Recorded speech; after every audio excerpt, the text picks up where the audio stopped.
Début des années 90, au nord de l'État de New York, un bus scolaire perd le contrôle, se renverse pour finalement être englouti au fond d'un lac gelé. L'accident tue 14 enfants et bouleverse la vie d'un petit village.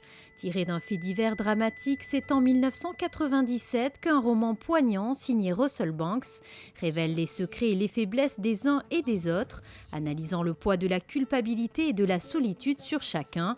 L'histoire est rapidement mise en scène, un spectacle au message fort qui emporte le spectateur très loin. Cette pièce en fait est inspirée d'un roman américain de Russell Banks, qui est aujourd'hui un des plus grands auteurs américains vivants, aux côtés d'un James Ellroy ou d'un Jim Harrison, inspiré effectivement d'un fait divers réel, qui est l'accident d'un car scolaire et la mort de 14 enfants dans un petit village au-dessus de New York.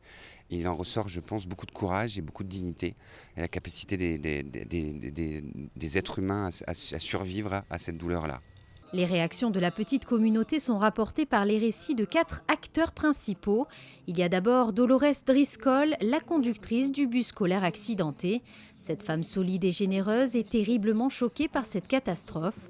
Ensuite, il y a Mitchell Stephens, un avocat new-yorkais qui poursuit avec une hargne passionnée les éventuels responsables de l'accident. Puis vient Nicole Burnell, une adolescente promise à tous les succès qui a perdu l'usage de ses jambes et qui découvre ses parents sous un autre regard.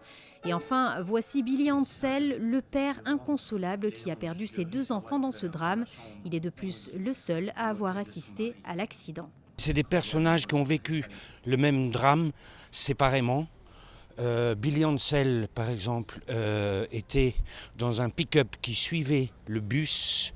Donc il faisait des signes à ses enfants, deux jumeaux qui étaient dans le bus scolaire. Et il a vu disparaître donc, ce bus dans le lac où ont péri 14 jeunes enfants. Et évidemment, après, c'est le propre drame de sa vie qui est en jeu. Ses amours, ses mal d'amour, et puis l'incapacité à